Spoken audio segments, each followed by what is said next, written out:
General Kelly will get right to work this morning, first getting sworn in, then attending his first cabinet meeting as chief of staff. Can he bring order and stability? Former White House advisors say General Kelly may provide discipline, but the real question is whether President Trump accepts it.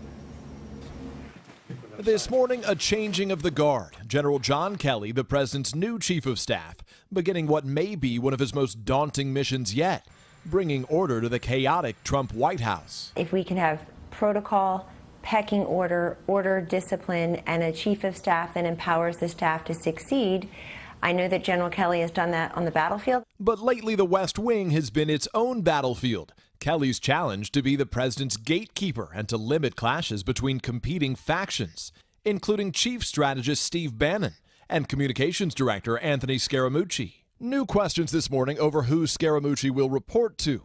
Has Scaramucci, who said that he reports directly to the president, has Scaramucci, have you now been told you report to John Kelly? I will speak with General Kelly and the president about that, as I'm sure Anthony Scaramucci will. Meantime, one White House official with direct knowledge tells NBC News Ivanka Trump and Jared Kushner supported Reince Priebus's departure and are eager to follow Kelly's lead. From the president's former campaign aide, this piece of advice. Anybody who thinks they're going to change Donald Trump doesn't know Donald Trump. A point punctuated this weekend, the president first taunting his own party, tweeting that after their failed effort to repeal Obamacare, Republican senators look like fools, later rooting them on. Don't give up. The world is watching. Also this morning, the president's taking heat for these recent remarks to America's police. I said, please don't be too nice. Appearing to endorse rougher treatment of suspects. Like when you guys put somebody in the car and you're protecting their head, you know, the way you put their hand over. Like, don't hit their head, and they've just killed somebody, don't hit their head. I said, you can take the hand away, okay?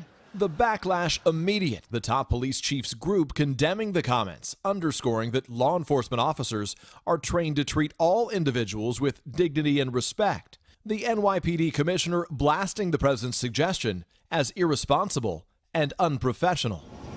The White House has not commented. Online, the president's supporters are defending the remarks as a joke. And not to be lost today, this morning's cabinet meeting, likely with Scaramucci, Bannon, and Kushner all in attendance, will also be the first time that we'll see President Trump in a room with his Attorney General Jeff Sessions since he began publicly disparaging him. Matt, Hoda, back to you. Hi, Peter Alexander. Thank you very much. Jeremy, come on back in here for a second. You worked with General John Kelly. You know the guy. You know his personality. All this talk about backstabbing and infighting in the West Wing at the White House, does he have the personality that's going to accept that or deal with it? How's he going to handle it? No, he won't tolerate that. I know John very well. First, we should say, Matt, he and his wife Karen are the real deal. They are patriots. They, as you know, have given the ultimate sacrifice. They lost their son Robert, killed in action in Afghanistan, November 9th, 2010. They know the meaning of public service. I think John's doing his job for the right reasons. He'll be able to succeed if, and this is a colossal if the president gives him the authority to end the chaos and dysfunction in presidential decision-making. That's unclear whether the president will do that. And if the president listens to him. That's right. And the president has to take his advice, and he has to make clear that John is in charge of the entire staff, that there aren't just pop-up walk-in privileges, and people need to go through the chain of the command. This Marine understands the chain of command. All right. Jeremy, thanks. Hello, Today fans. Thanks for checking out our YouTube channel. Subscribe by clicking that button down there and click on any of the videos over here to watch the latest interviews, show highlights, and digital exclusives.